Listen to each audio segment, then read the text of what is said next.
Buenas tardes, queridos compañeros y amigos de la Agrupación Astronómica de Madrid. Bienvenidos a otra nueva charla de los martes. Hoy tenemos con nosotros a Enrique Velasco Caravaca, Quique para los amigos. Enrique Velasco es doctor en Ciencias Físicas por la Universidad Autónoma de Madrid, donde además es profesor titular en el Departamento de Física Teórica de la Materia Condensada. Miembro de la AM cuando era joven, ya en 1979, en su faceta de aficionado hay que destacar que es, en primer lugar, un gran observador, que fue uno de los principales impulsores del antiguo grupo de astroprogramación y actualmente es coordinador a nivel nacional del proyecto LED, proyecto objetivo de esta charla. En la AAM, Quique ha desempeñado distintos cargos y tareas de coordinación, siendo actualmente el vocal de estudios en la agrupación.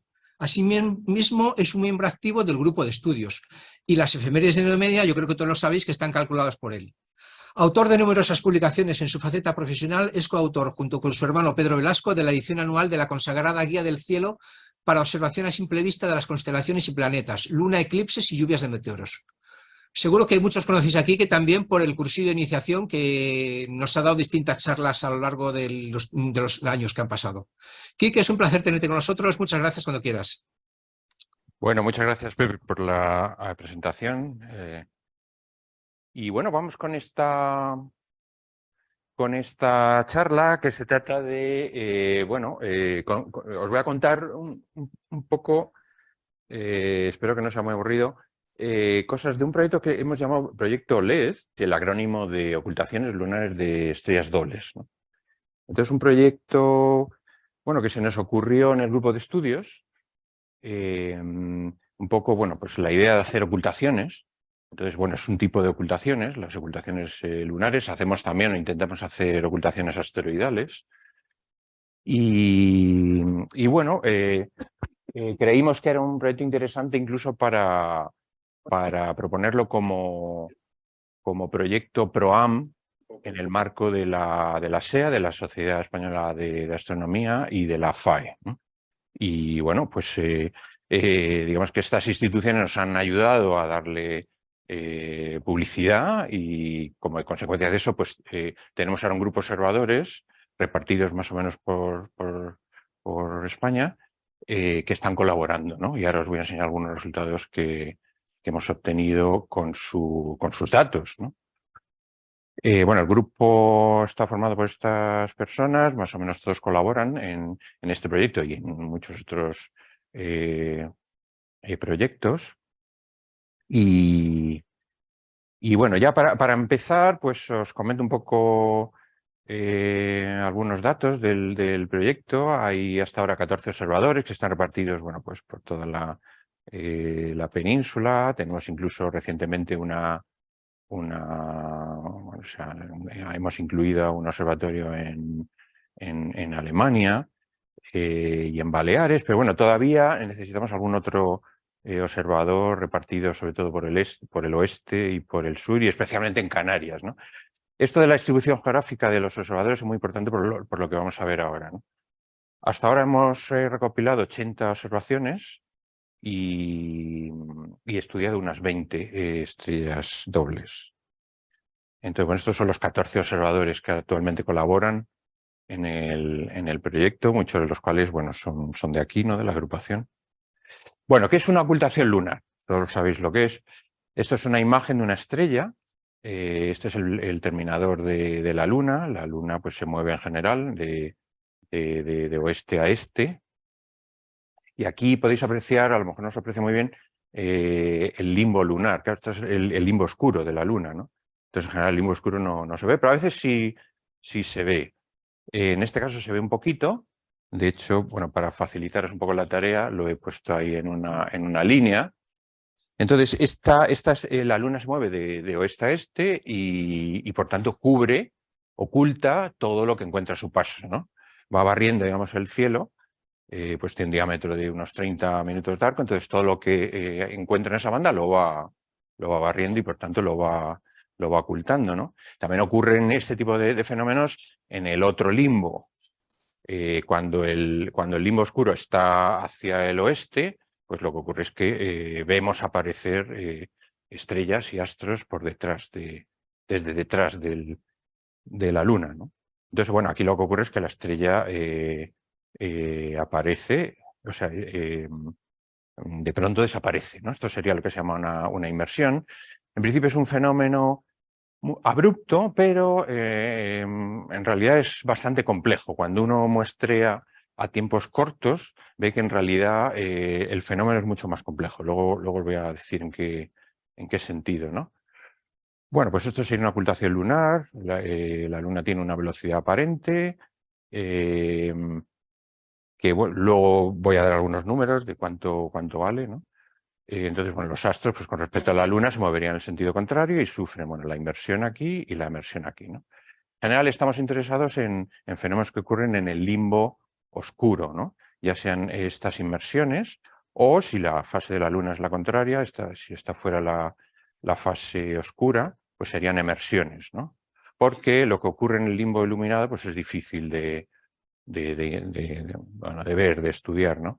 Los parámetros básicos de una ocultación lunar son dos. Es primero el ángulo de posición, que es el ángulo medido desde el centro de la Luna con respecto a la dirección norte hacia la posición donde ocurre, en este caso, la inmersión, este ángulo, y luego el instante de la ocultación, ¿no? Cuando ocurre en UTC, ¿no? Esto es un instante que se puede predecir aproximadamente para preparar las observaciones, para saber cuándo van a ocurrir, pero de hecho en lo que estamos interesados es en medir con precisión ese instante. Eso es lo que se pide a los observadores, ¿no? Que observan en el marco del proyecto. Bueno, esto es una distribución del número de observaciones realizadas a lo largo de la historia de ocultaciones lunares, ¿no? La primera ocultación se hizo en el año 1623, poco después de la invención del telescopio, y bueno, de vez en cuando pues, se seguían mirando, pero realmente tuvo una explosión en la década de los 60 del siglo pasado, ¿no? Posiblemente, como dice nuestro coordinador del grupo de estudios, Rosendo Yorba, poco con idea de mejorar la precisión de la órbita de la Luna, porque era cuando empezaba el proyecto Apolo, ¿no? Entonces, bueno, las teorías de la Luna siempre han sido conflictivas, hoy en día ya no lo son tanto, pero requerían bastantes ajustes, ¿no? Entonces, las ocultaciones lunares son una manera muy buena de mejorar la precisión de la órbita de la Luna. Y obviamente para ir a la Luna se necesitaba tener la posición de la Luna con la mayor precisión posible, ¿no? Esta quizá es la razón por la que explotó, digamos, la actividad en el campo de las ocultaciones lunares, ¿no? Luego vino también la aplicación a definir, o la definición de un tiempo uniforme, ¿no? El tiempo astronómico definido con respecto a la rotación de la Tierra pues es muy regular y entonces desde mediados del siglo XX pues se venían utilizando estas ocultaciones para realmente medir el grado de uniformidad de la rotación de la Tierra, ¿no? Es lo que se llama la escala de tiempo de efemérides, ¿no? El LT o TE sería en castellano, ¿no? Pero luego apareció el reloj atómico y todas las nuevas definiciones de escalas de tiempo basadas en la relatividad, y entonces la actividad decreció muy abruptamente, ¿no? Y realmente después del año 2000 pues colapsó, digamos, ¿no? O se desplomó, digamos, ¿no? Entonces, bueno, solo algunos astrónomos utilizaban estos fenómenos sobre todo para medir diámetros estelares, ¿no? Que es una técnica realmente poderosa para poder deducir diámetros estelares aparentes, ¿no? Y bueno, realmente con este proyecto lo que pretendemos es que la curva no vaya a cero, pues el histograma, digamos, no vaya a cero, sino poder aquí mantener una cierta actividad, ¿no? En la actualidad el proyecto lleva 5 meses, 5 meses y medio, y hemos observado, bueno, del orden de 80, fijaos que estas escalas son en miles, entonces, bueno, pues estos serían 2000, ¿no? Entonces, en un año extrapolando, pues podríamos hacer a lo mejor 400, bueno, a ver si podemos obtener un poquito más de observadores, ¿no? Y, bueno, poder asomar un poquito aquí por esta curva.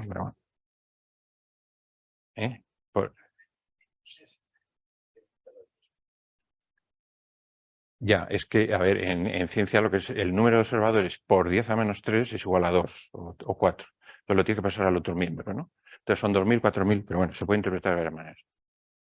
Bueno, objetivo del proyecto. Por un lado, reactivar la observación de ocultaciones lunares a nivel amateur, que está bastante decaído, y luego utilizar estas observaciones para medir parámetros de estrellas dobles, ¿no? Esa es un poco la idea. Y luego, pues, ¿por qué no? Quizá descubrir nuevas estrellas dobles. Este método se puede utilizar también para descubrir nuevas estrellas dobles. En su caso, también confirmar o descartar el carácter binario de algunas estrellas dobles que, bueno, pues, no se sabe bien si son dobles o no. Una característica del proyecto es que es un proyecto colaborativo, es decir, requiere la participación a la vez, o sea, en el mismo tiempo, de diferentes observadores, ¿no? Bueno, aquí hay una cuestión y es que nosotros nos basamos en el catálogo, bueno, aquí no se ve bien, pero en el catálogo bueno, pues, más general que hay sobre estrellas dobles, que es el WDS de Washington, que tiene unas 155.000 estrellas, y nos estamos enfocando en sacar candidatos sobre ese catálogo. Pero claro, hay que decir que este método basado en ocultaciones lunares tiene sus limitaciones, porque claro, podemos observar solo las estrellas que son ocultadas por la Luna, pero claro, la Luna se mueve en su órbita alrededor de la eclíptica, forma un ángulo de 5 grados con respecto a la eclíptica, entonces barre el cielo que barre, ¿no? Al cabo del ciclo lunar de 18,6 años, el ciclo asociado a su nodo, la Luna cubre un 10% del cielo. Esto quiere decir que vamos a poder observar en ese ciclo de 18,6 años, que esperemos que el proyecto todavía esté vigente, el 10% de estas estrellas. Es decir, en total unas 16.000 estrellas, que no está mal, ¿no? Bueno, otra cosa es que, claro, uno no puede elegir la estrella que quiere estudiar, sino que tiene que esperar a que la Luna decida qué estrella quiere ocultar, ¿no? Entonces, en ese sentido, el observador no escoja las estrellas, sino que las estrellas son las que escogen al observador, ¿no? Y luego, nuevamente, los resultados que se obtienen con una única observación son parciales, ¿no? Entonces, hay que unir esfuerzos. Al menos necesitamos, como vais a ver luego, 2 observadores, ¿no? Bueno, para ver la potencia del método y las posibilidades, vamos a hacer un número muy sencillo, que es calcular qué resolución espacial podemos obtener en una ocultación lunar. Entonces, tenemos que tener en cuenta que la velocidad aparente de la Luna en el cielo para un observador terrestre situado en latitudes medias, como la nuestra, es del orden de 0,40 segundos de arco por cada segundo. Eso es lo que se mueve la Luna en un segundo. 0,40, una fracción de segundo de arco. Eso es realmente... A ver, es lento, pero a su vez rápido. Es lo suficientemente rápido como para que en un día la Luna barra bastantes estrellas, pero es lo suficientemente lento como para que nos dé una resolución espacial interesante. ¿Y cómo podemos obtener la resolución espacial? Imaginar que podemos medir el instante de ocultación de una estrella con una resolución temporal de 20 milisegundos. Esto puede parecer muy poco, pero está al alcance de cualquier astrónomo aficionado hoy en día.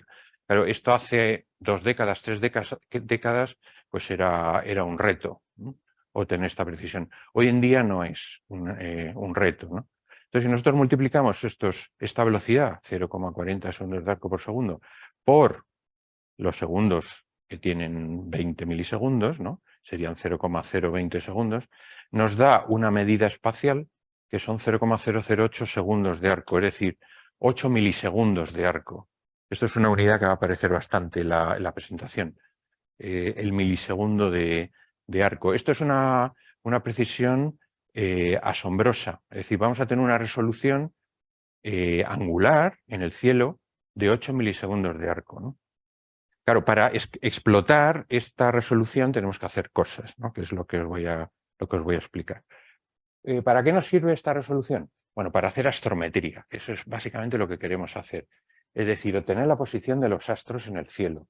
Y en concreto, o bien de astros individuales, de estrellas, o bien de estrellas dobles, de las 2 componentes de una estrella doble, ¿no? Ese es nuestro principal objetivo, aparte de otros objetivos que se han utilizado o que ha habido a lo largo de la historia en este área, ¿no? Entonces, ¿cómo se puede hacer astrometría con una ocultación lunar? Bueno, imagina que tenemos una estrella cuyas coordenadas son desconocidas hasta cierto punto. Digo hasta cierto punto porque sabemos lo suficiente de dónde está la estrella como para predecir que va a tener una ocultación. Pero no sabemos exactamente dónde está la estrella. Entonces es lo que pretendemos saber, ¿no? Entonces un observador, que llamo aquí observador 1, verá la Luna proyectada en una cierta región del cielo. Aquí estoy dibujando los paralelos y meridianos celeste con los ejes hacia el norte, ¿no? Y hacia el este. Esta es la ascensión recta, que lo voy a representar con la letra alfa, y la declinación delta. Entonces, necesito calcular la ascensión recta y la declinación de esta estrella. Esta estrella va a sufrir una ocultación lunar que este observador va a detectar en un cierto instante T1, instante de UTC. Entonces, ¿esto qué quiere decir? Esto quiere decir que el observador, en el momento, en el instante en el que ve que esta estrella se apaga, ¿no? Se oculta, sabe que la estrella va a estar en algún punto del limbo lunar, del borde. No sabe dónde, no lo puede medir, pero sabe que está en algún punto de este limbo, ¿no? Que aquí pongo en rojo, ¿no? Eso no es toda la información, pero es algo, es ya saber algo, ¿no? Entonces, la gracia del asunto es que otro observador va a poder observar la misma ocultación, posiblemente en un instante un poquito diferente, pero esto no nos va a importar porque la estrella se supone que está quieta o que tiene un movimiento tan lento que en el transcurso de unos minutos no va a cambiar, obviamente, ¿no? Y eso quiere decir que va a materializar, cuando este observador 2 vea la ocultación, va a materializar un limbo de la Luna distinto. Entonces, del corte de ambos limbos resulta la posición de la estrella.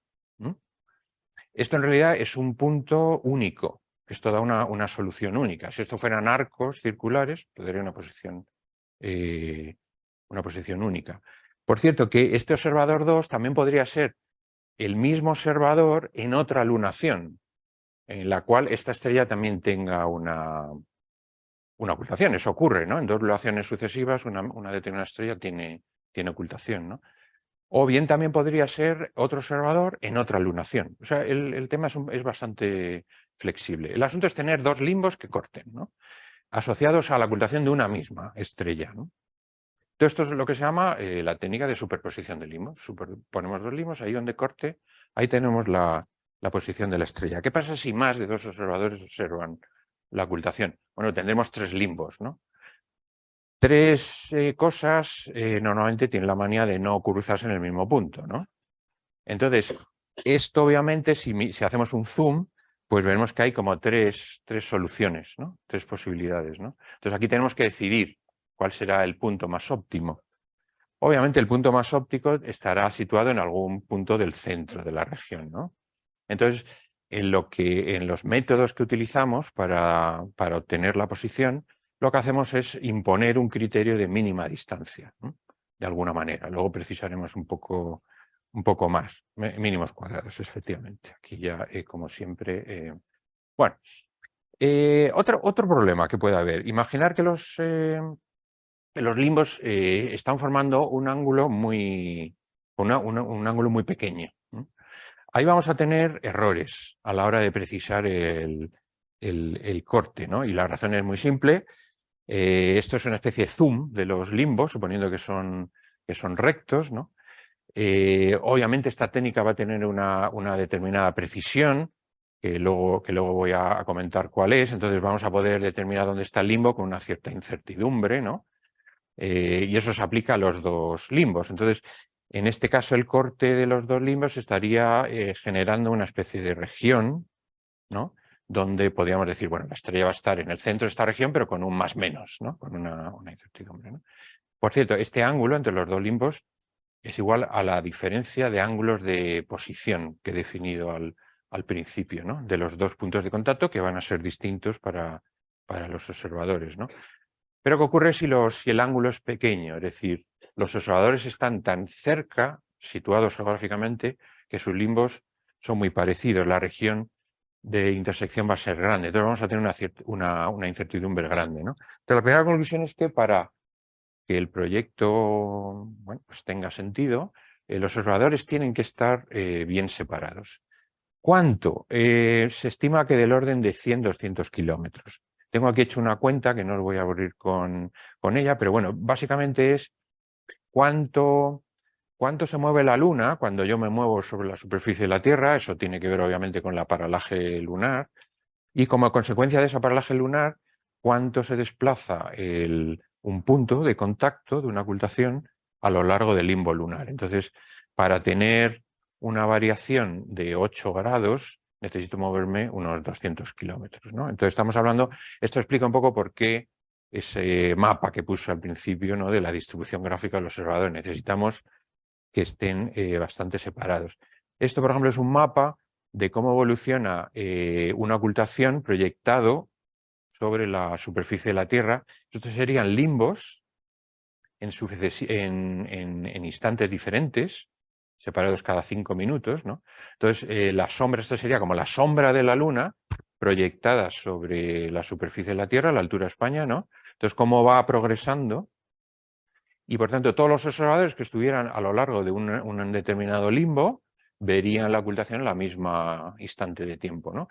Pero lo verían con un ángulo diferente, con ese gamma diferente que está puesto aquí, ¿no? Entonces, si nosotros disponemos observadores a lo largo, por ejemplo, de un meridiano terrestre, ¿no?, de norte a sur, pues en España podemos abarcar 25 grados, que está muy bien, ¿no? De este a oeste igual, más o menos, España es más o menos cuadrada, ¿no? Pero, por ejemplo, si ya tenemos observadores en Canarias, podemos barrer un ángulo mucho mayor, ¿no? Por tanto, sería fundamental tener observadores también en Canarias o en cualquier otro sitio. Claro, tampoco muy alejados, porque entonces la probabilidad de que una determinada ocultación se vea en un sitio muy alejado pues empieza a ser más pequeña, ¿no? Pero hay una cosa que nos puede ayudar, que es lo que se llama la rugosidad del limbo. La Luna, estamos suponiendo que es una esfera perfecta, pero en realidad no lo es, tiene sus irregularidades, ¿no?, topográficas, ¿no? Entonces, en la práctica hay un cambio de limbo asociado a la rugosidad. Entonces, en zonas muy rugosas de la superficie de la Luna, en realidad no nos tenemos que mover tanto de sitio, los observadores no tienen que estar tan alejados para ver un limbo diferente. Entonces, incluso observadores, a lo mejor 10 kilómetros, 20 kilómetros, pueden ver un limbo suficientemente diferente como para que la cuenta que os acabo de proponer tenga sentido, ¿no? De hecho, esto es un limbo real. Aquí está un poco exagerado, porque la relación entre la dirección, la escala horizontal y la vertical es 10, es decir, la escala vertical está como estirada 10 veces, pero entonces habría que aplanarlo en un factor 10, pero bueno, veis cómo el limbo es bastante irregular, ¿no? Entonces, eso nos ayuda.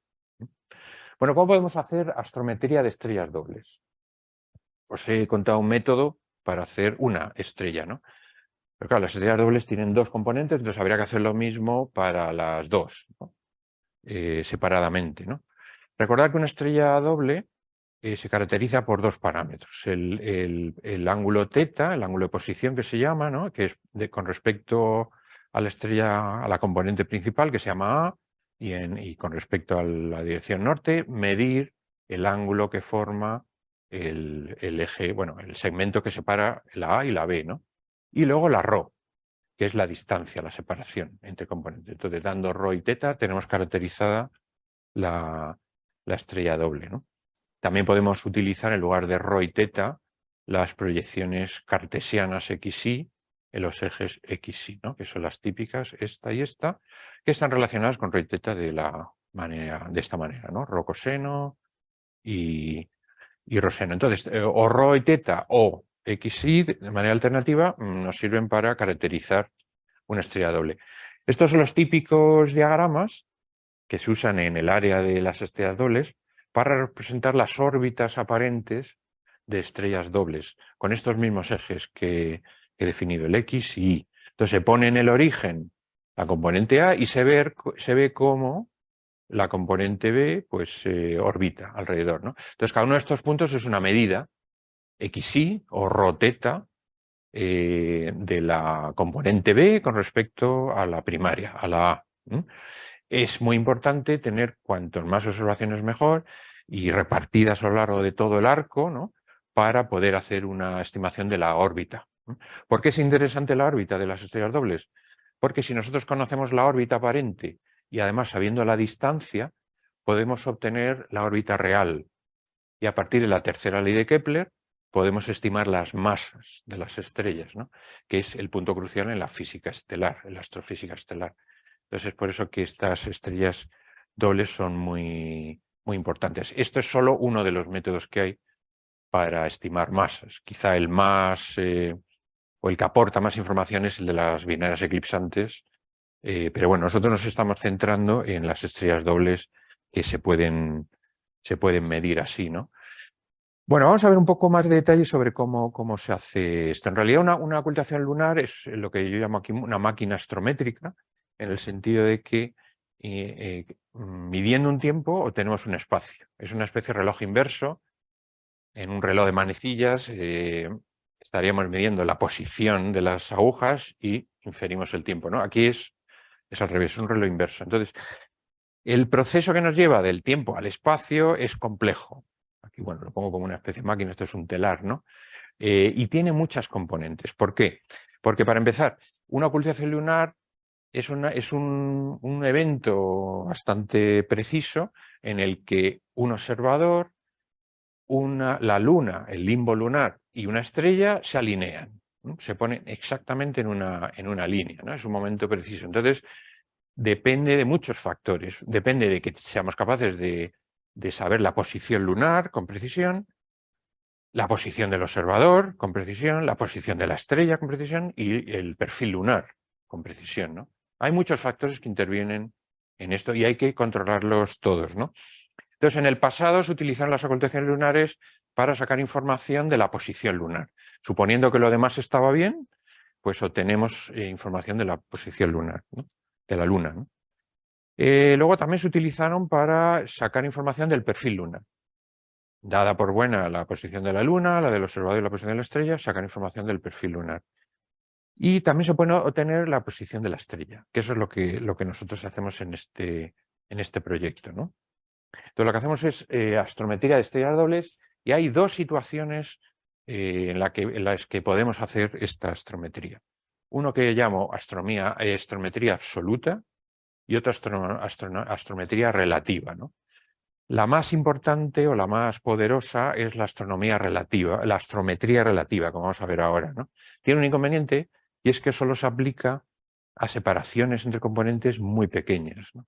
Mientras que esta otra, la astrometría absoluta, es más compleja, pero es válida para cualquier separación de las componentes, incluso muchos segundos de arco, ¿no? Pero ambas tienen un inconveniente y es que requieren la participación de al menos dos, si son 3, 4, 5 más o mejor, observadores, ¿no? Entonces, ¿qué es lo que hay que hacer para bueno, pues, medir, analizar una ocultación lunar? Lo primero, hacer una grabación, pues una grabación en vídeo o una secuencia de fotogramas, ¿no? Con una cámara digital, una cámara de vídeo. El método visual también en principio funcionaría, pero bueno, en principio no da la precisión que requerimos en este proyecto, pero bueno, se podría ver. El segundo paso es la obtención de la curva de luz, ¿no? Es decir, una representación gráfica que nos da el flujo que estamos recibiendo de la estrella en fotones convertidos a una señal electrónica, ¿no? En función del tiempo, medido de alguna manera, en principio en UTC, aquí está medido de otra manera. Entonces lo que observamos es una fluctuación en la señal, que esta es típica, obviamente cuando miramos el cielo hay turbulencia, etc. Entonces la señal fluctúa, pero hay aquí dos eventos. Esto es una observación de una estrella doble. Hay un evento primero en el que el flujo cae bruscamente a otro nivel, desde este nivel, y luego hay otro, ¿no? Obviamente esto está asociado a la ocultación de las dos componentes, ¿no? Cada caída corresponde a que primero una componente se ha ocultado y luego viene la otra, ¿no? Por eso tenemos tenemos un escalón que llamamos y dos caídas, ¿no? Para calcular el flujo se utiliza típicamente lo que se llama el método de apertura, si es que se define en nuestra imagen un círculo con un tamaño y se cuenta toda la señal que hay dentro, ¿no? Aquí típicamente no nos importa restar el flujo, como se hace en fotometría, porque lo que nos interesa es la caída total, ¿no? O sea, sumamos la señal dentro de este círculo, ¿no? Y entonces, bueno, en el análisis, el siguiente paso es analizar la curva de luz, es decir, obtener los instantes de tiempo de estas caídas bruscas que nos determinan los instantes de contacto de cada componente con el limbo lunar. Insisto que, aunque ahora os voy a comentar qué ocurre cuando los tiempos son cortos, el fenómeno es abrupto, ¿no? En principio es abrupto, ¿no? Bueno, esto cae dentro de una disciplina de las matemáticas, de la estadística matemática, que es lo que se llaman las series temporales, que son, bueno, son objetos que se pueden definir matemáticamente y que se utilizan en todas las ramas de la ciencia, la tecnología, la econometría, la medicina, etcétera. Entonces, son señales de algo graficadas en función del tiempo, ¿no? Entonces, por ejemplo, en medicina, en un hospital, pues hay un enfermo grave en la UCI y entonces se le monitoriza alguna bueno, pues, variable, ¿no?, vital, y entonces hay un ordenador que está siguiendo esa variable y queremos que nos avise cuando le pasa algo al enfermo, ¿no? Entonces, tenemos que tener un sistema que en tiempo real detecte algo, alguna anomalía abrupta en esa señal, ¿no? Por ejemplo, en paleoclimatología, pues también se utilizan, y de hecho muchos de los métodos que utilizan para detectar estos cambios abruptos vienen del campo de la climatología, ¿no? Por ejemplo, es una serie temporal que, bueno, mide una cierta relación entre dos isótopos del oxígeno, que esto es algo típico que utilizan los climatólogos y los oceanógrafos para determinar la temperatura, ¿no?, de manera indirecta. Entonces, esto corresponde a la última glaciación. Entonces, hay una serie de eventos que se llaman eventos de O en la serie temporal de esta magnitud, que son todos estos que están etiquetados aquí, ¿no?, desde el 0 hasta 25, ¿no? Este 0 marcó ya el final de la glaciación y ya pues la temperatura se estabiliza. Entonces, hay muchas ramas de la ciencia en la que estas series temporales son importantes, ¿no? Y hay muchísimos métodos matemáticos para analizarlas, ¿no? Y obviamente el campo de la astronomía es obviamente uno de ellos. Y esos métodos los podemos aplicar para analizar estas caídas bruscas y determinar los instantes de contacto. Entonces, algunos ejemplos de curva de luz que hemos obtenido en el proyecto, por ejemplo, esta que corresponde a una estrella simple obtenida por Rosendo. Esto es una curva fantástica, ¿no?, porque es una caída brusca. Entonces aquí es muy fácil determinar el instante de contacto con mucha precisión, ¿no? En realidad, voy a hacer aquí un paréntesis, cuando uno muestrea estos eventos a tiempos muy cortos, lo que ve no es una caída brusca, sino lo que ve son curvas de este tipo, ¿no? Estos son curvas que se llaman curvas de difracción. Y es que la Luna, bueno, en laboratorios de física sabemos que hay un fenómeno que se llama la difracción, ¿no? Entonces, un frente de onda plano corta un borde y entonces se producen discos, anillos de difracción, ¿no?, que nos llegan a la Tierra como de esta manera, en la señal, ¿no?, como oscilaciones, y luego una onda evanescente que decae por detrás del lado oscuro. Es decir, el lado oscuro de la Luna típicamente está como a una altura de un cuarto desde el 0. El valor de 0 hasta el 1, pues estaría como por aquí. Entonces, la difracción, que de hecho, en concreto, difracción quiere decir que se ve luz en el oscuro, es decir, que la luz como es que se dobla, ¿no? Entonces, estamos viendo parte del flujo de la estrella, cuando en realidad geométricamente la Luna debería haber ocultado la estrella tomada como un objeto, bueno, como un objeto puntual, ¿no? Entonces, esta es la difracción. Y de hecho, con cámaras amateur, por ejemplo, yo he podido conseguir varias curvas de difracción, muestreando a tiempos muy cortos y siempre con suerte, estrellas brillantes. Este fenómeno se amplifica con estrellas rojas, infrarrojas, entonces si uno mira en el rojo, pues puede ver este tipo de cosas. Pero no es el objetivo del proyecto. El objetivo del proyecto es ver curva de luz limpia, muestrear con este tipo de frecuencias, 30 milisegundos, ¿no? Esto es suficiente. Y con estos tiempos, muestrar quiere decir que cada fotograma difiere en tiempo del siguiente en 30 milisegundos, ¿no? Eso es bastante rápido. Y de esta forma podemos conseguir instantes abruptos, claro, a costa de empeorar la resolución temporal, pero esto no es importante porque ya hemos visto que con estos tiempos de muestreo obtenemos unas resoluciones bestiales, ¿no? Eso ya hemos visto antes del orden de 20 milisegundos como 8 milisegundos de arco, que eso está muy bien, ¿no? Bueno, esto es lo que le llamamos el escalón, por ejemplo. Esto es una curva que tomó Javier Elías de esta estrella doble. Entonces observó este escalón. Este escalón corresponde o tiene una duración de medio segundo. Y esto corresponde pasado a distancia angular con ese factor mágico del 0,4 segundos de arco por segundo de tiempo. Nos da 0,22, ¿no? Que coincide bastante con la separación de esta estrella doble, ¿no? Esta estrella doble, claro, un observador visual no la podría ver, esto es demasiado pequeño, ¿no? 0,2 segundos de arco.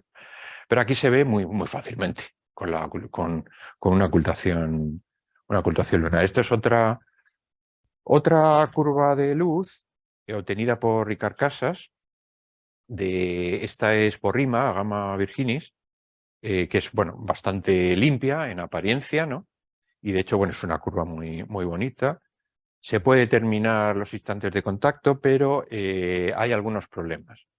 De hecho, hay un problema aquí, en este instante de contacto. Esto es simplemente para ilustrar el hecho de que el análisis no es tan sencillo a veces como parece. ¿Cuál es el problema aquí? Bueno, el problema aquí es que, claro, toda señal tiene su media y luego su distribución alrededor de la media, ¿no?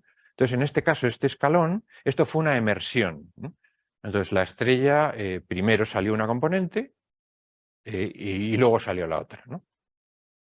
Entonces, veis cómo este plató, esta señal intermedia, tiene un ruido que intersecta con el ruido de la siguiente, ¿no? Entonces, aquí hay una zona un poco que no se sabe de quién es, ¿no? Mientras que en este caso está muy claro de quién es, ¿no?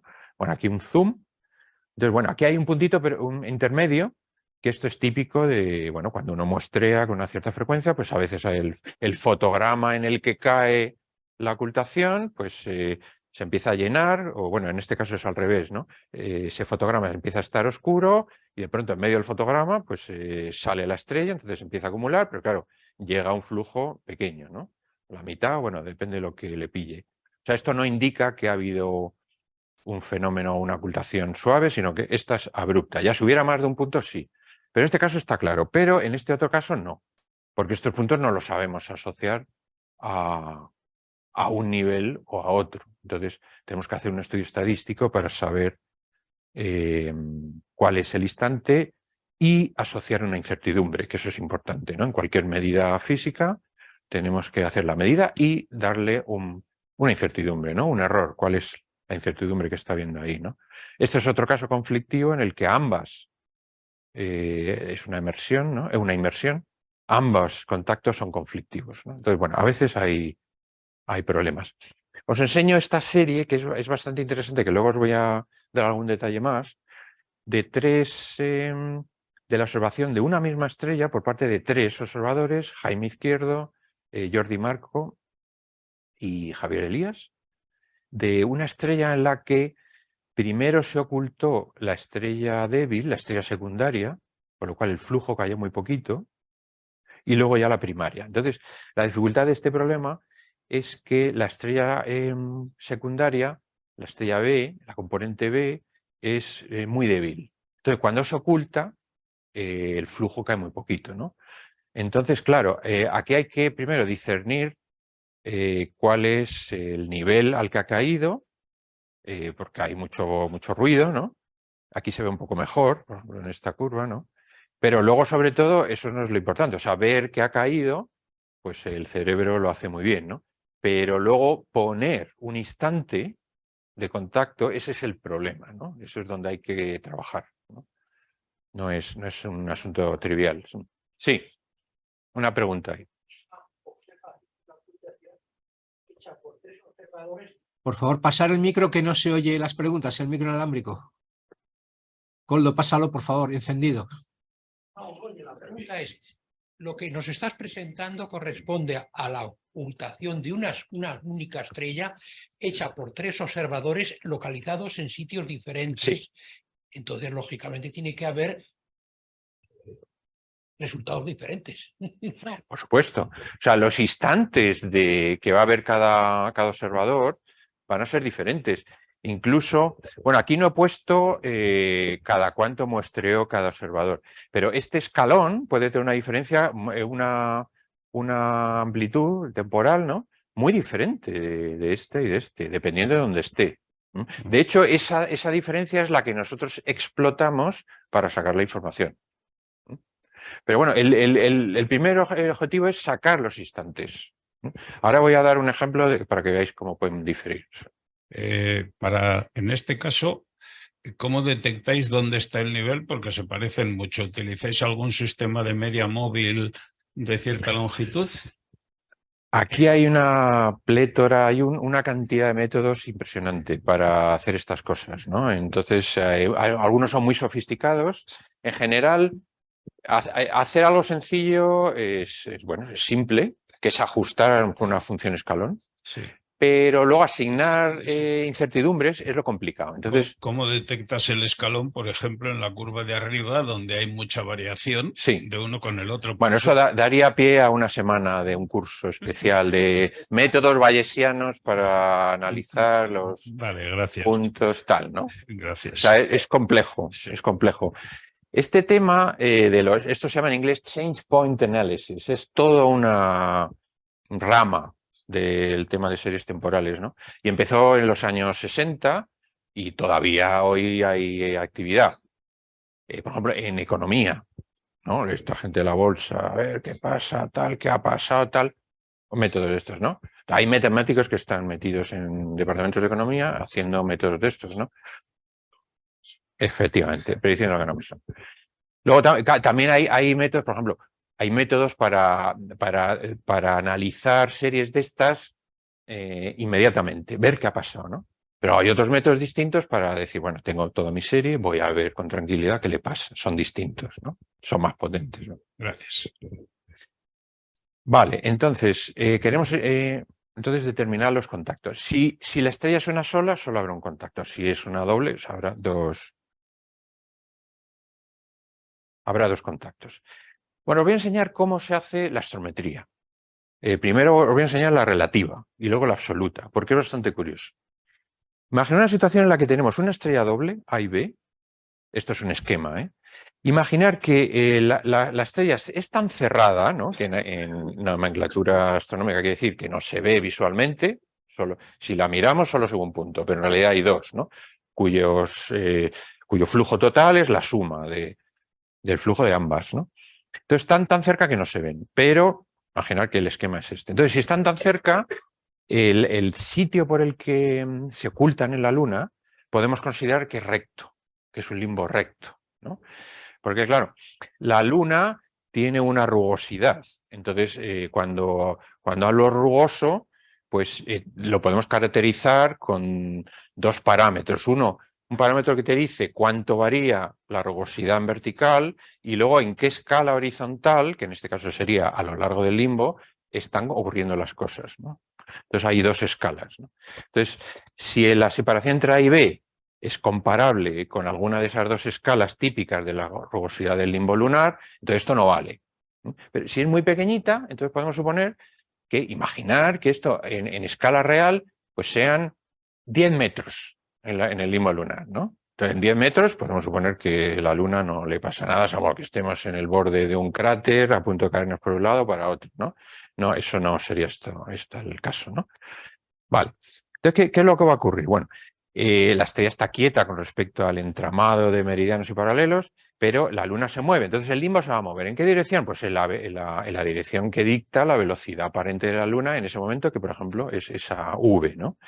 Eso quiere decir que con respecto al limbo, con respecto a la Luna, las estrellas se van a mover en la dirección contraria, pero de manera paralela, ¿no? Entonces se van a mover así, ¿no? Se van a mover así, ¿no? Entonces, en este instante, la estrella A sufre la ocultación. La dejamos de ver. Y en este instante es la estrella B la que sufre la ocultación. Es lo que queremos medir, el tiempo entre ambos contactos, ¿no? La duración del escalón. Eso lo voy a llamar aquí tau, ¿no? Entonces, durante ese instante de tiempo entre que la estrella A se oculta y la estrella B se oculta, la estrella B ha recorrido este arco, que será V por tau, ¿no? Este arco S, espacio, que es una medida angular, es la velocidad aparente por el tau, ¿no? En la dirección de la velocidad de la Luna. Entonces, entonces, esta dirección del escalón, esta duración del escalón, en principio no tiene nada que ver con la separación real de las estrellas, ¿no? De las dos componentes. Tenemos que hacer algo para relacionarlas, ¿no? Por ejemplo, hay un caso extremo y es el caso en el que las dos estrellas estén bien separadas, pero se oculten a la vez, porque el ángulo entre ellas sea paralelo al limbo. Entonces, ahí no veríamos escalón, ¿no? Entonces, hay casos en los que va a haber una ocultación estupenda, vamos a ver un escalón estupendo, pero no sabemos bien cuál es la orientación de las estrellas. Entonces, miramos la curva de luz y no se ve nada, ningún escalón. Ah, hemos fallado, hemos fracasado. No, puede estar pasando esto. ¿Eh? Se ve un escalón, pero no dos. O sea, a ver, llamo yo el escalón a lo que hay entre dos caídas, ¿no? Bueno, entonces, ¿pero esto qué quiere decir? Esto quiere decir que en el instante en el que se oculta la A, la estrella B puede estar en cualquier punto de esta recta. ¿Ves, no? Porque todas estas posiciones cumplen lo observado, que es que hay un escalón tau, ¿no?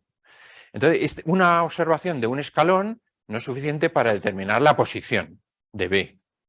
No es suficiente. Entonces, lo único que podemos hacer es decir, bueno, esta estrella puede estar en cualquier punto a lo largo de esta recta. Es una recta paralela al limbo.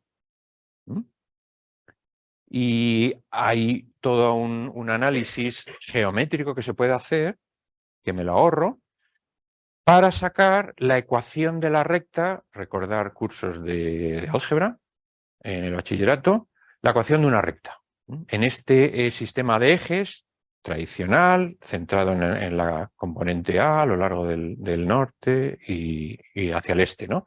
Entonces, es una combinación del X y el Y, que son las coordenadas de B con respecto a A, que he introducido antes, y una combinación con unos coeficientes que dependen del ángulo de posición que vemos, del escalón que estamos midiendo, etc. Entonces, estos coeficientes los podemos obtener a partir de las observaciones, pero lo único que nos dicen nos dan una recta. No nos determinan la posición relativa de una estrella con respecto a otra. Pero, aquí viene la gracia, si otro observador hace lo mismo, obtendrá otra recta. Del corte de las dos rectas obtenemos un único punto. Es lo que os he comentado antes, que lo hicimos con limbos curvos, ¿no? Aquí estamos yendo a un detalle más fino en la suposición de que el limbo es recto y la separación entre componentes es pequeña, ¿no? Entonces, esto nos da una solución única. Nos da una ρ y una θ a partir de este corte, un corte limpio, ¿no? Entonces, el método es muy bueno en este sentido. Aquí fijaos que hay una cosa muy interesante, y es que estamos usando las propiedades o la suposición de un limbo recto para sacar directamente ρ y θ, los parámetros de la estrella. En realidad, nos estamos sirviendo del hecho de que una recta es un objeto matemático que no tiene escala.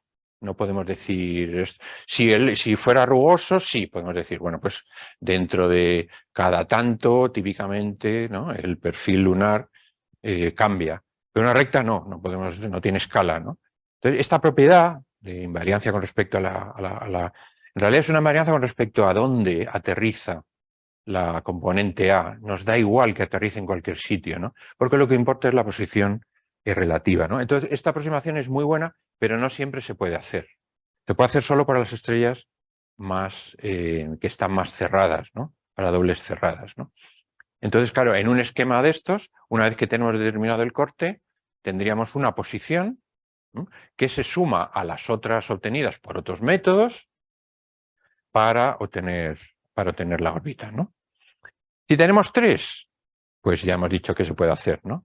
Se puede hacer una optimización y es obtener la posición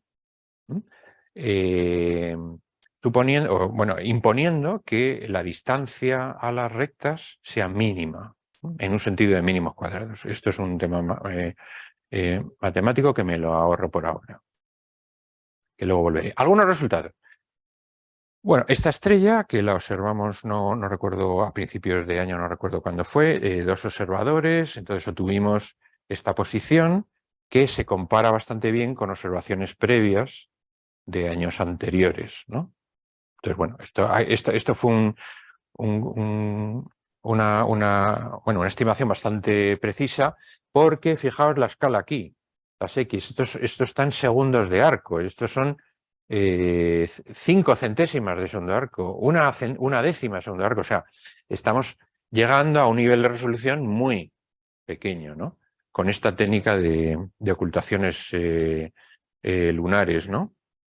Bueno, esta es otra que, esto es un medio fracaso, hay muchos de estos. ¿Por qué? Porque algunas de estas estrellas, pues lamentablemente solo las puede ver un observador esa noche, entonces lo único que tenemos es una recta.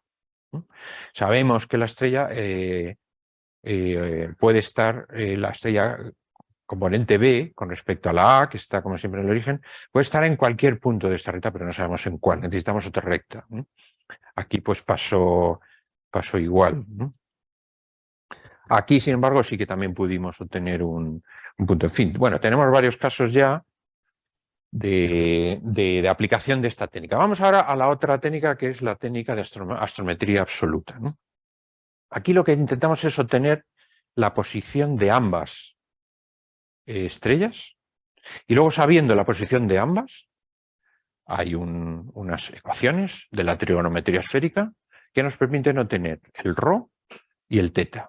Pero esto pasa por saber 4 cantidades: la extensión recta y declinación de una de ellas y la extensión recta y declinación de la otra. Entonces, ¿cómo se hace eso? Para eso utilizamos una cantidad que en realidad ya hemos utilizado, que es la distancia a una recta, pero que vamos a formular en otros términos, que es lo que se llama el O-C. El O-C es una cantidad que se define en matemáticas, en estadística matemática y en astronomía también, que es el observado menos calculado. ¿Qué quiere decir esto en el contexto de las ocultaciones lunares? Imaginar que un observador observa una ocultación en un instante determinado. Entonces vamos a definir la distancia de la estrella al limbo en el momento de la ocultación. Obviamente esa distancia observada de la estrella al limbo en el instante de la ocultación será 0. En esta aplicación de ocultaciones lunares, esta parte de esta magnitud es siempre 0. Esa distancia observada entre la estrella y el limbo en el momento de la ocultación es 0. En cualquier otro momento será distinta, ¿no? De 0, pero en la ocultación es 0. Y luego esta otra parte. Esta otra parte es lo que se llama el calculado. Entonces, ¿qué hacemos aquí? Bueno, pues en el instante en el que ocurre la ocultación, lo que hacemos es un cálculo, una predicción, y utilizamos la posición de la Luna, la posición del observador, etcétera, y predecimos en ese instante observado cuál es la distancia entre la estrella y el limbo. Si todo sale bien, si nuestro modelo de posición de Luna, de observador tal es correcto, debería ser 0 también. Correcto, pero no es 0 porque las cosas no funcionan como uno quiere, siempre hay errores, siempre hay tal, ¿no? Entonces, bueno, aquí se define otra vez gráficamente. Entonces tenemos la estrella, entonces el O-C se define con respecto a esta distancia, pero en el instante de la ocultación. Entonces el calculado no va a ser 0. Entonces, para calcular este O-C, ¿qué necesitamos? Todos estos ingredientes. Entonces lo que hacemos, y esto tenemos razones para hacerlo, y ahora os lo voy a demostrar, es suponer que todos estos ingredientes, los que pongo aquí en verde, son correctos y que el que está mal es la posición de la estrella. Entonces, haciendo esta suposición, vamos a obtener la posición de la estrella, y os voy a dar luego un ejemplo. Bueno, hasta ahora hemos hecho bastantes ocultaciones y os voy a enseñar los resultados del O-C, que debería ser 0, para 30 estrellas de las que han observado los observadores del proyecto, cuya posición se conoce perfectamente, las coordenadas de catálogo.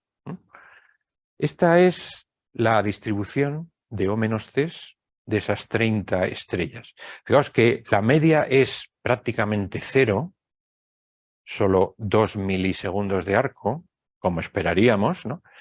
Pero hay una dispersión que es de 19 milisegundos de arco. Esto puede parecer mucho, en realidad es muy poco, 19 milisegundos de arco. Esto quiere decir que los observadores del proyecto son gente, en fin, que hacen las cosas bien, tienen buen equipo, tienen buenas calibraciones, y luego que los procesos que yo corro y todos los modelos que yo aplico están bien hechos, ¿no? Aún así, ¿cuál es el origen de esta dispersión, de este valor, ¿no? Bueno, los errores. Estas son unas estimaciones de los errores. Por ejemplo, en la posición del observador. Si la posición geográfica de un observador tiene un error de 2 metros, eso va a repercutir en este O-C en 1 milisegundo de arco. Es poco.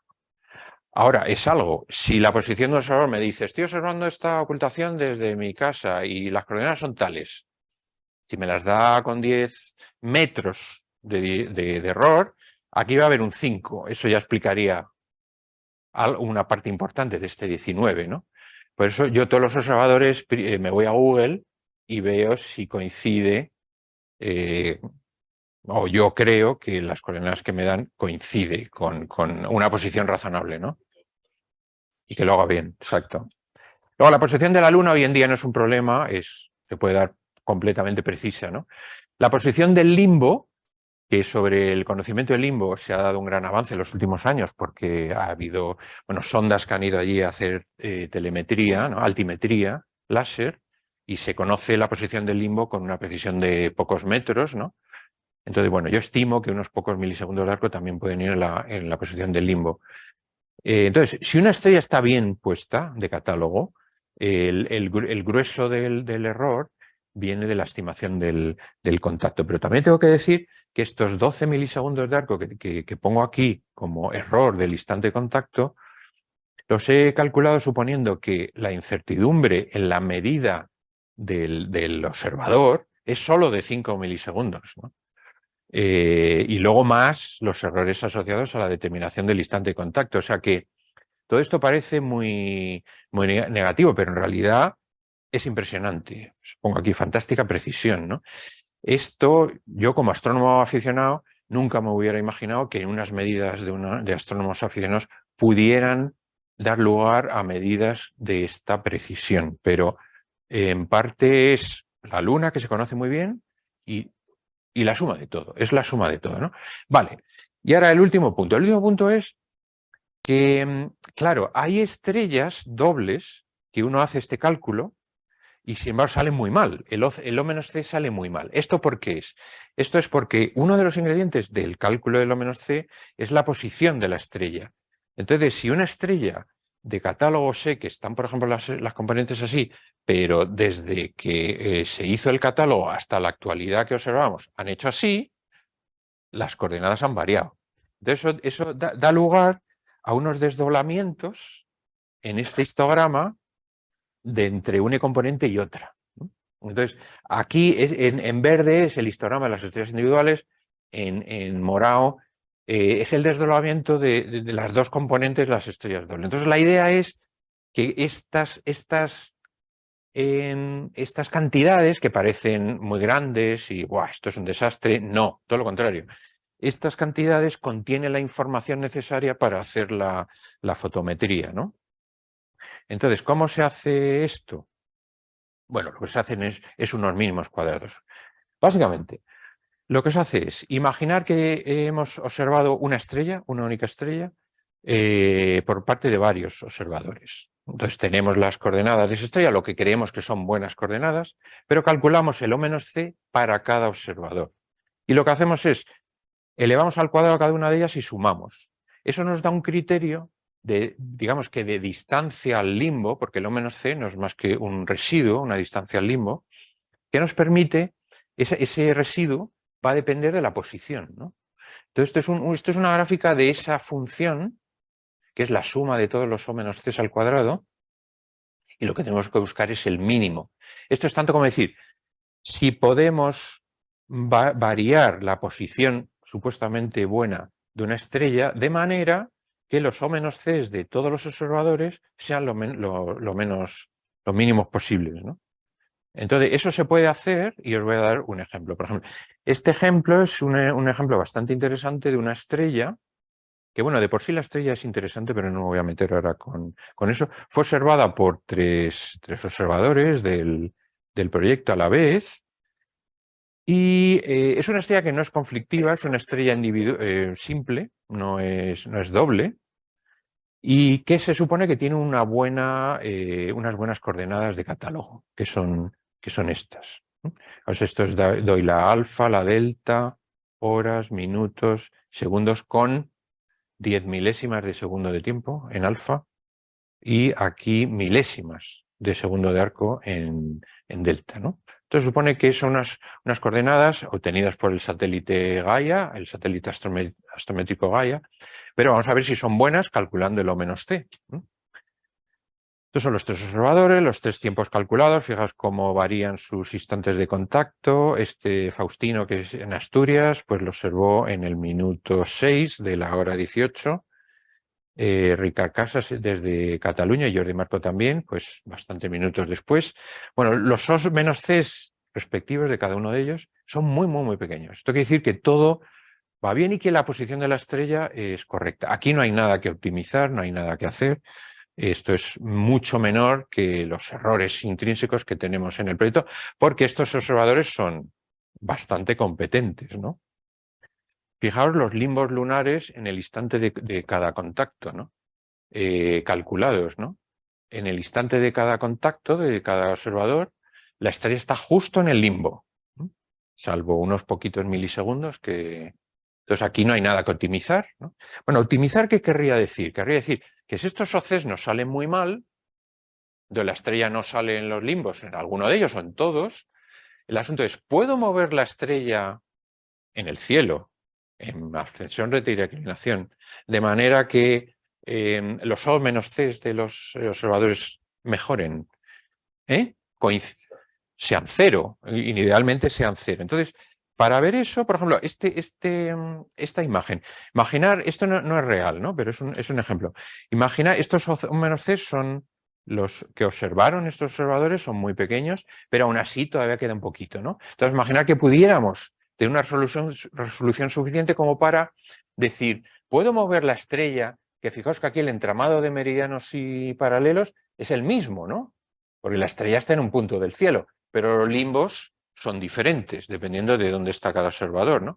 Entonces la cuestión es, ¿puedo mover la estrella en ascensión, rete y declinación de manera que me acerque al limbo de cada uno de los observadores más, ¿no? Por ejemplo, podría hacer esto.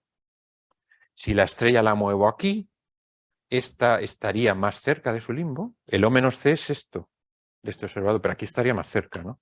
Aquí lo clavaría, ¿no? Y aquí estaría más cerca también, ¿no?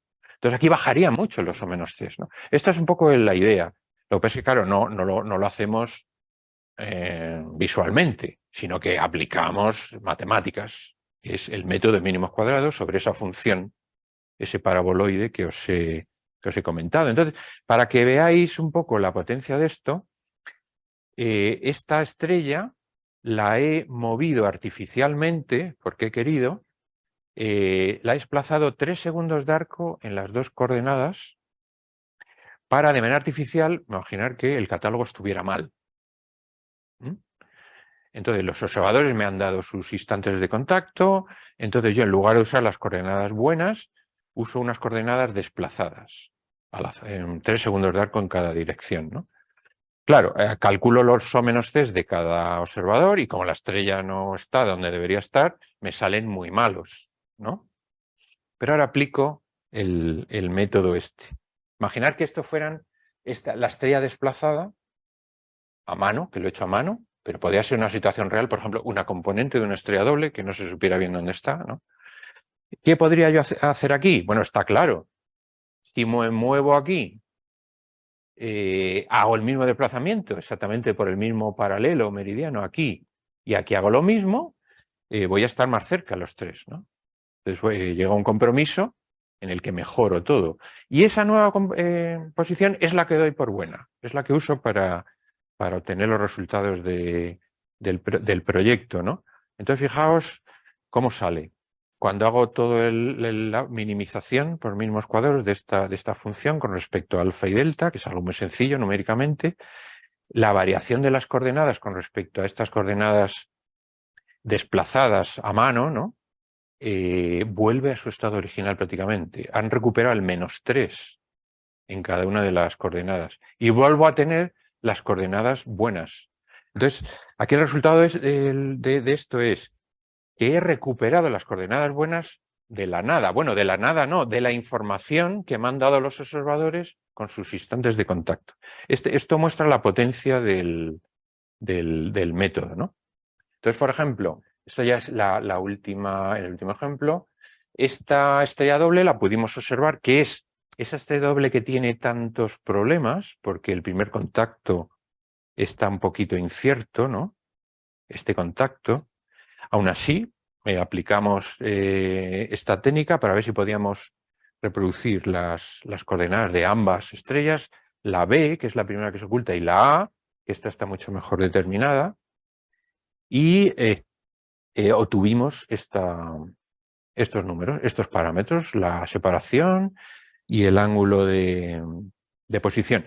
Cuando vamos a la órbita real, esto es la órbita de esta estrella con diferentes medidas astrométricas y con otras técnicas, y nosotros ponemos nuestra observación, pues no está nada mal.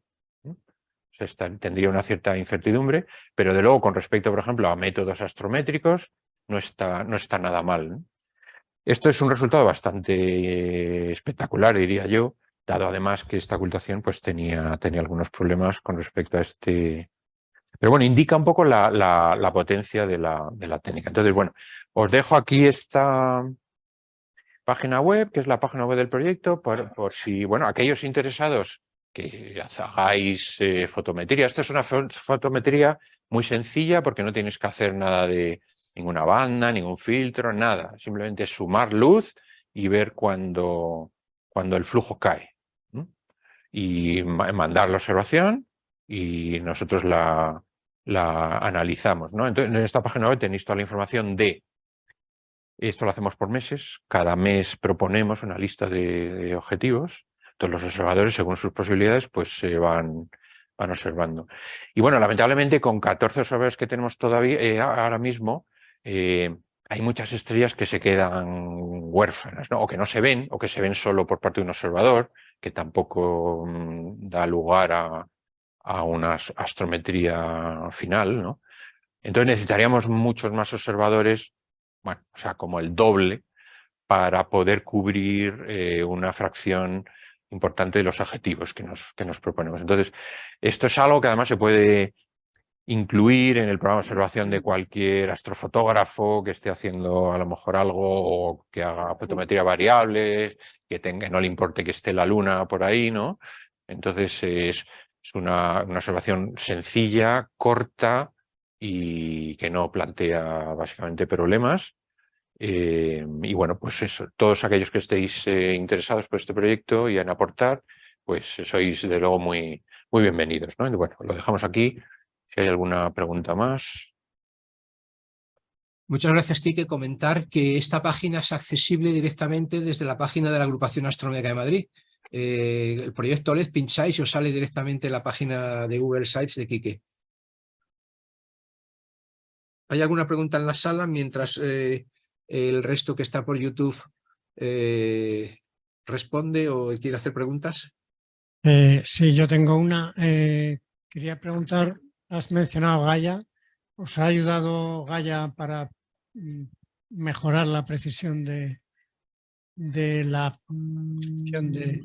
segunda componente, supongo, sobre todo? Sí, o sea, bueno, Gaia, claro, Gaia es el catálogo de referencia, es lo único que yo he usado. No, lo que es que, claro, Gaia tiene prácticamente todas las estrellas están en Gaia, tiene una precisión muy buena en ascensores de declinación de estrellas individuales. Entonces, las dobles, Gaia, por supuesto, tiene muchísimas dobles que las tiene resueltas. Da una coordenada para la A y otra para la B. Pero aquí el problema, bueno, y luego hay otras, muchísimas otras, que no tiene resueltas. Gaia, por debajo de 0,2 segundos de arco típicamente, ve una mancha. Otra cosa es que luego hay gente que esa mancha, estudia la mancha y deduce órbitas, ¿no? Pero claro, las órbitas que deduce Gaia están muy sesgadas hacia periodos cortos, porque el periodo de operación de Gaia pues empezó en el 2014, todavía está activo, pero claro, típicamente pues ve estrellas con periodos de días, pocos días, hasta probablemente 1500 días, 2000 días, una cosa así, ¿no? Entonces está muy sesgada a separaciones muy pequeñas, con periodos muy corto. Entonces, ¿qué pasa con estrellas dobles más separadas? Que en Gaia, por ejemplo, aparezcan como dos. El problema son los movimientos propios, porque Gaia tiene mucha precisión en una medida, pero los movimientos propios los hace a lo largo de pocos años. Entonces tienen mucho más error. Entonces, no quiere decir que esos movimientos propios que yo tengo que utilizar para extrapolar la posición de una estrella en la época de Gaia, que es 2016, a la época de observación, vaya a dar unas buenas coordenadas para la época de observación. Entonces, aunque las coordenadas en principio dicen, no, Gaia tiene una precisión de 1 milisegundo de arco, pero eso no quiere decir que en una estrella doble tú haces el O-C y te vaya a dar bien, porque o sea, no, los movimientos propios no los coge bien. De hecho, en el catálogo Gaia, hombre, el catálogo Sinbad, los movimientos propios los coge de otros catálogos, ¿no? Entonces, o sea, como coordenadas iniciales para iniciar un proceso de estos, como he explicado, de optimización, están fenomenal. Pero pero en estrellas dobles te va a dar otras coordenadas. Otra pregunta es, ¿qué equipo haría falta para entrar en vuestro equipo de observadores? A ver, si uno tiene un telescopio, cualquier telescopio vale, aunque sea modesto, por un lado. Luego, claro, depende qué equipación tiene. O sea, cualquier cámara vale para hacer esto. Claro, si no tienes cámara, pues entonces ya te tendrías que comprar una cámara. Ahora, se puede hacer vídeo. Entonces, por un, yo qué sé, salario mínimo interprofesional, puedes tener un equipo, ¿no? Pero luego hay otro problema, que es qué base de tiempos tienes en tu sistema, ¿no? Porque eso es una cosa importante que normalmente, claro, la gente que hace astrofotografía o cielo profundo o incluso variables, pues tampoco le presta mucha atención, ¿no? Lógicamente, ¿no? Pero aquí sí que hay que tener una buena base de tiempos en el ordenador, ¿no? Entonces, también con muy poco dinero, uno puede optar por una de las varias opciones que hay para tener una buena sincronización del reloj de tu PC, sin incurrir en latencias que te puedan introducir errores en tu tiempo, ¿no? Entonces hay métodos muy sencillos, pues una antena GPS que tú conectas y con un software te va sincronizando cada poco el reloj de cuarzo de tu PC, ¿no? Entonces ahí puedes tener precisiones perfectamente de decenas de milisegundos. Luego puedes optar, ahí en el mercado, alguna cámara amateur con GPS incorporado, que eso ahí ya no te tienes que preocupar por nada. Entonces hay muchas opciones para meter el tiempo, ¿no? Depende. Aquí que has comentado, Sí, perdón, has comentado cualquier cámara. ¿Color serviría o mejor blanco y negro? a ver, en principio color vale, porque, o sea, aquí, a ver, en ocultaciones solemos usar blanco y negro, ¿no? Pero Por eso lo decía. bueno, o sea, aquí el problema del color no es problema, porque tampoco tienes un problema de resolución espacial. Luego, la estrella, pues obviamente, todo lo que tiene que ver con el color, aquí no no es importante. O sea, la estrella desaparece en todas las longitudes de onda. O sea, en realidad igual, aquí integras luz y ves cuándo desaparece. Entonces, desde ese punto de vista, es que es muy sencillo. Entonces, no hay que aprender prácticamente nada si uno está habituado a utilizar una cámara digital o... En vuestro método se me antoja que la calibración... No se oye, no se oye. Oye, no, en el método que has explicado me da a mí la opinión de que la calibración de la cámara es fundamental. ¿A qué te refieres por calibración? Saber la lectura que dan es la energía que le ha llegado, saber. Vale, relacionar esos dos la factores. calibración en el sentido de hacer los darks, los flats y tal. A ver, eso pues típicamente lo deberías hacer. Lo que pasa es que, o sea, la Luna es un entorno muy hostil. Muy realmente una operación larga y Sí, bastante sí, liada. sí, ¿A que sí? sí. O sea, unos dark, bueno, los dark, pues sí, los puedes hacer, claro.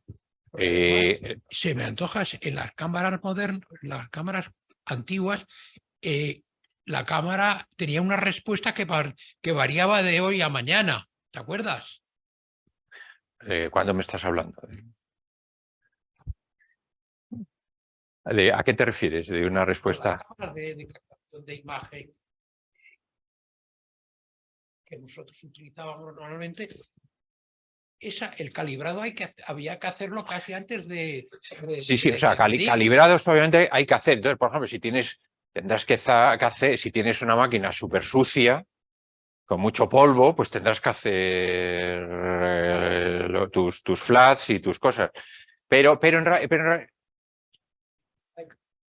todo sistema de medida hay un... No se oye, no se oye. no se oye. Hay un ruido termodinámico. Eso cambia. Bastante. Bueno, pues sí, claro. O sea, de ahí vienen todos los ruidos de todas las curvas de luz que he enseñado. Pero, o sea, aquí el problema es que estás interesado en el comportamiento del flujo integrado. Claro. Entonces, bueno, una cosa interesante, por ejemplo, es hacer una calibración con otra estrella para que eso es algo esencial que hay que hacer en fotometría. Lo que pasa es que aquí normalmente no tienes otra estrella en tu campo. Entonces te tienes que centrar en la tuya, definir una región y sumar. Luego, lo que decía, la Luna es un entorno hostil en el sentido de que tiene, aunque estés en el limbo oscuro, tienes mucha iluminación, porque te llega luz rebotada de la Tierra, te llega al limbo. Entonces, a lo mejor si la estrella es débil, pues tienes que subir la ganancia, entonces el limbo te aparece. Entonces, a veces incluso la estrella es tan brillante o tan poco brillante como el limbo, ¿no? O muy poquito más que el limbo. Entonces, tus círculos estos de apertura los tienes que reducir al máximo. O sea, hay obviamente trucos. Hay trucos, pero que uno va aprendiendo. Pero que en orden de magnitud de complicación con respecto a hacer fotometría seria de estrellas, no tienen, vamos, no son triviales, bueno, triviales, o sea, son más sencillos. Puedes hacer corrección de fondo, pero si tu círculo es suficientemente pequeño, tampoco tiene ningún sentido, porque además es que por definición en una ocultación, por pequeño que es el círculo, en el momento de la ocultación, si lo tienes centrada, la mitad del círculo va a ser el limbo. Entonces, ¿qué quitas? ¿Qué quitas? No puedes definir un background, un fondo. Lo puedes hacer, hay técnicas sofisticadas para, de hecho tengo aquí algunos ejemplos para borrar el limbo, se puede hacer, borrar el limbo, ¿no? Pero eso en casos en los que a lo mejor tu estrella, yo que sé, tienes una estrella doble, que solo la ves como una, y de pronto el flujo te cae mucho, porque primero se ha ocultado la primaria, ¿no? Y la secundaria es muy débil. Entonces te queda una estrellita muy débil al lado del limbo. Y entonces, ¿la puedes recuperar o no? Pues a veces puedes recuperarla haciendo técnicas especiales, pero a veces no. O sea, que también tiene sus truquillos, pero en general, yo animo a los que estéis interesados en intentarlo, que lo hagáis. Bueno, os damos consejos en el grupo, ¿no? Y porque es realmente reconfortante y sobre todo es una labor cooperativa que da lugar que da frutos, ¿no? Que puede dar frutos. También es cierto que es un proyecto un poco arriesgado en el sentido que esto es una cosa de todo o nada. Es decir, si una estrella solo observa un observador, poca cosa hay que hacer. Entonces, en cuanto ya haya dos o más, ya se puede hacer bien, ¿no? Desde un punto de vista optométrico, ¿se tiene en consideración el espectro de la luz de la estrella que tú estás considerando? No, en realidad por eso, Sí. porque el flujo cae en todas las longitudes de onda, porque la estrella se va. Entonces, No hay ninguna penumbra, no se considera, porque consideras un entorno que cubre perfectamente, digamos, la mancha de luz, ¿no? Me imagino. Hay una penumbra, ¿no? ¿a qué te Una refieres? penumbra en la mancha, es decir, o es tan nítido. Bueno, sí, es una mancha, Una mancha y por tanto tiene un perfil que no es perfectamente. No, si la mancha, una estrella puntual da una mancha, obviamente, y la mancha se va sola, se va abruptamente, exacto. Ahora, con las técnicas amateur y con los tiempos de resolución que tenemos, podemos medir diámetros estelares. Todavía no lo hemos hecho, pero se puede hacer. Estrellas gigantes, rojas, brillantes, plantares, tal, y hay muchas, se podrían. Entonces esas te dan unos perfiles, son más bien complejos porque se mezcla la difracción, o sea, una fuente puntual tendría una difracción monocromática. Si la fuente tiene un espectro, obviamente, si miras en muchas longitudes de onda, generalmente ves una sola, ¿no? Pero si además la fuente es extensa, pues esa rampa, el máximo S cae y la rampa se va extendiendo. Entonces tú puedes hacer un modelo físico para la curva de luz ajustando muchas cosas, entre ellas el diámetro, y se puede hacer, pero es que todavía no lo hemos hecho. En ese sentido, por ejemplo, el color sí que funciona, porque las oscilaciones y la rampa depende de la longitud de onda de la estrella. Entonces en el rojo, en el infrarrojo, se extiende mucho, va como la raíz de la longitud de onda.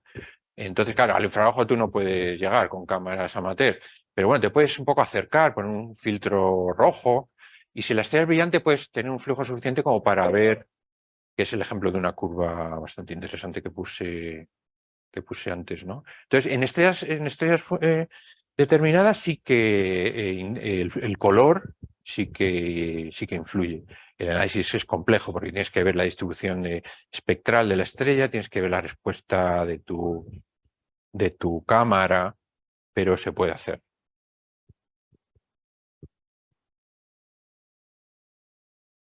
Por aquí parece que no hay más preguntas. ¿No hay más preguntas? Bueno, que hay que comentar que has hablado de cámaras, pero que con una QHI 5 2L o 2 se puede hacer. Yo he hecho ocultaciones con esa cámara, ahora tengo otra mejor, pero que se puede hacer. Es muy Cualquier cámara, yo entiendo que se puede hacer, claro. Un telescopio modesto y cualquier cámara. Claro, si ya te vas a estrellas muy, muy débiles, que ya en condiciones muy complicadas, pues a lo mejor no, pero estrellas de la 8, de la 9, se hacen perfectamente. Y hay una cosa que tú comentas en tu página, ¿no? En la página que has hecho, que no hay que desplazarse como para las ocultaciones asteroidales. En tu casa tienes la Luna, siempre Claro, que tengas un patio para observarla. efectivamente. O sea, entonces, bueno, los astrónomos ávidos ¿no? Que están siempre mirando el cielo, los días que tengan luna, pues se pueden dedicar a esto, por ejemplo, ¿no? Si no quieren descansar, ¿no? Oye, aquí pasamos a los comentarios. Disculpa, Quique, que ha habido un retraso entre el vivo y el YouTube casi de 2 minutos y creo que nos ha escuchado tu presentación. Mañana la 1 al principio, la grabo y la 1. La presentación tuya, que hice al principio. Bueno, Jaime Izquierdo comenta fantástico, Jaime Zamorano, fantástico, excelente presentación, muchas gracias. Javier de Elías, muchas gracias por el proyecto, es muy interesante. Amparo Vilapun, lo mismo, gracias. Salvador Rico, se ve un gran trabajo de la exposición, que además muy pedagógica, gracias por todo y al equipo del proyecto. Es todo un mundo. Celebro. Amparo de Biopun. ¿Cómo queda registrada la curva de luz? ¿A través del registro de vídeo de la cámara conectando al ordenador o con algún software? Y luego Amparo Uriapun también pregunta, ¿con qué frecuencia se producen ocultaciones lunares de estrellas dobles? O sea, lo primero era... ¿Cómo queda registrada la curva de luz? Vale. ¿A través del registro de vídeo de la cámara conectando al ordenador o con algún software? Bueno, y con algún software, o sea, todo va con software, claro. O sea, tú necesitas un cacharro y te necesitas un software de control, ¿no? Entonces, ahí en el campo amateur, obviamente, hay muchísimos software de captura, ¿no? Y luego hay otro software que te calculan curvas de luz, claro. Que es un proceso un poco más tortuoso, requiere un poquito de práctica y de manejo de los software, ¿no? Nosotros, bueno, usamos el Tangra, que es un software especializado en ocultaciones para generar a partir de un vídeo o una lista de frames, ¿no? De feeds, por ejemplo, generar una curva de luz. O sea, hay, por supuesto, software que te hacen esto a veces con problemas, ya en casos complicados hay que mirarlo un poco, pero... Y luego, bueno, en el proyecto también yo como coordinador tengo pues toda una suite de códigos que me he ido haciendo, entonces yo puedo hacer cualquier cosa, desde análisis de cualquier grabación, que de hecho alguno me ha enviado grabaciones, ¿no? Hasta análisis de curvas de luz, o sea, en cualquier etapa del proceso yo puedo hacerlo, ¿no? No, de hecho, yo creo, Quique, ¿no? Que nos has comentado que la mayoría yo creo que utilizamos el SharpCap reduciendo el tamaño del campo para que tengamos más posibilidades de más frames por segundo, más imágenes por segundo, ¿no? Sí, sí, casi todos usamos el SharpCap y efectivamente para mejorar el muestreo pues conviene reducir al máximo. Y yo, por ejemplo, por mi cámara pues he conseguido llegar a 5 milisegundos, reduciendo mucho la... Pero bueno, tampoco es necesario llegar a tan poco, con muestreos de 20, 30, 50, hasta incluso a lo mejor más, 60 milisegundos. Se podría incluso... hay gente que quiere hacer observaciones visuales, ¿no? De ocultaciones como se hacían antes, ¿no? Entonces también se pueden hacer visuales. Lo que pasa es que la resolución mínima que uno espera tener para que esto un poco funcione es de como mucho de 1/10 de segundo. Entonces, hacer una ocultación visual con 1/10 de segundo requiere bastante experiencia, a lo mejor incluso más experiencia que ponerse con una cámara y con un software. Claro, el tiempo de reacción lo tienes que tener bastante entrenado. Pero bueno, si alguien quiere meterse con eso, es una cosa muy interesante y puede aportar datos, ¿no? En todos estos procesos estadísticos, yo normalmente, aunque nunca lo digo, pero asigno pesos estadísticos a cada observador. Tengo una lista, a ver, según el observador, si sus datos, porque por ejemplo, si alguien me manda una primera, he hecho esta observación, yo sé si lo he hecho bien o mal, porque me calculo el O-C. Siempre le pido, házmelo con esta estrella o con una estrella individual, tal. Me calculo lo -C y si es muy alto, macho, tienes un problema, ¿no? Entonces, hay observadores que tienen mejores bases de tiempos, peores. Entonces uno visual pues tendría un peso estadístico menor, pero también aportaría datos, claro. ¿Hay algún sistema en Internet que dé tiempo atómico internacional válido para todo el mundo en el registro?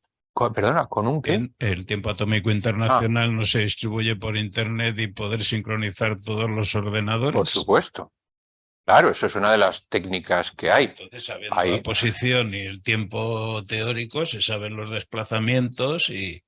Hay protocolos en Internet para sincronizar el tiempo. Bueno, lo que pasa es que esos protocolos te aseguran unos tiempos, pero no son perfectos. Vale. Y luego tu ordenador puede estar conectándose a una actualización o cualquier otra cosa y te está fastidiando eso también. Vale. Sí.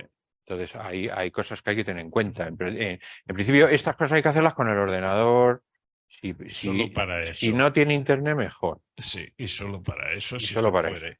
Solo ese programa. La otra pregunta de Amparo era, ¿con qué frecuencia se producen ocultaciones lunares de estrellas dobles? Bueno, pues en la página web del proyecto, te puedes conectar a predicciones. Bueno, aquí no tengo acceso a la página web, pero bueno, le das a predicciones y aparece un listado de propuestas mensual.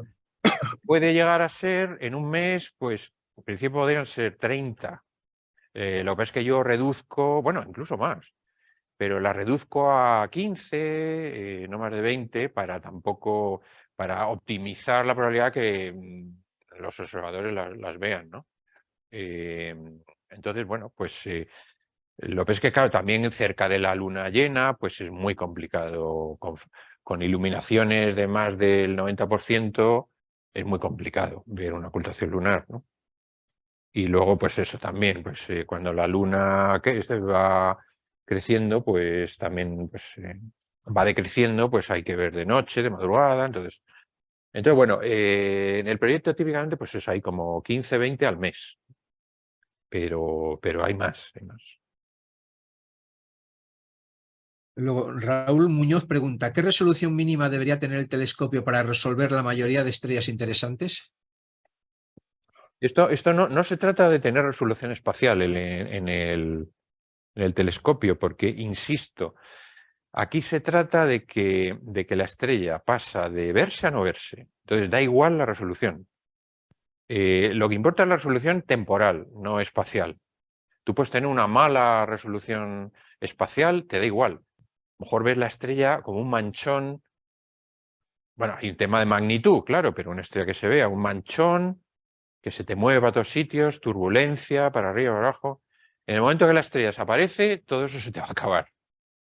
Entonces, el problema es la resolución temporal, que no es un tema típico del astrónomo amateur, ¿no?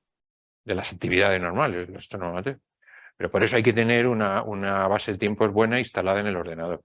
Pero con respecto al equipo, un telescopio más cámara, no hay restricciones importantes. Bueno, saludos también de Javier de Elías, de Rosendo. Una pregunta, Quique. ¿Qué hay que hacer para apuntarse a observar esto? ¿Qué tienen que escribirte? ¿Tienen que hablar con Rosendo como coordinador del grupo de estudios? Bueno, en el grupo de estudios llevamos una serie de proyectos, entonces los tenemos organizados por no sé cómo llamarlo, líderes o, bueno, sí, los subcoordinadores, ¿no? De línea, digamos. Entonces yo soy el subcoordinador de línea de este proyecto, entonces lo mejor es que me escriba a mí, a la dirección enrique.velasco @one.es, me diga que tiene interés, me diga qué equipo tiene y qué experiencia tiene, y yo le voy orientando con qué tiene que hacer, qué tiene que observar, por dónde tiene que empezar, y así poquito a poco para que se incorpore a... Pero ya digo que hacer la primera observación útil para aportar al proyecto no es difícil. No es difícil de llegar a ese punto. Muy bien, no hay más preguntas. Yo estoy compartiendo pantalla ahora. Simplemente, como siempre hacemos, meter una cuña publicitaria de la agrupación. Recordar que es una asociación sin ánimo de lucro, declarada de utilidad pública, y que por ser socio se tiene acceso a un curso gratuito de iniciación en la astronomía, de iniciación en la astrofotografía y sobre todo participar en los grupos de trabajo, que es la verdadera fortaleza de la agrupación y donde puedes aprender más astronomía, ¿no? También tienes acceso a más de 3.000 libros del fondo documental de la biblioteca, el acceso al área de observación de Bonilla. Bueno, y para apuntarse, recordé los teléfonos y las direcciones que aparecen aquí. Si os ha gustado esta charla, por favor, pulsad al like de YouTube. Aquí está el curso de iniciación que estamos haciendo ahora, que empezó el jueves 13 de abril. Es todos los jueves a las 7 de la tarde. Si hay alguno que esté interesado, por favor, que se ponga en contacto con secretaría. Y bueno, esta es el anuncio de la charla de la semana próxima. Con motivo de la aparición del cometa C2022-E3, ¿no? El que vimos en las pasadas Navidades y a principios de enero, este cometa que tenía esta anticola y este núcleo verde tan bonito, ¿no? Bueno, pues Fernando Izar nos va a hablar de los cometas, de las órbitas y, bueno, siempre con una pequeña introducción matemática, como acostumbra a hacer en todas sus charlas. Quique, un placer tenerte aquí. Muchísimas gracias, un abrazo y hasta la semana próxima.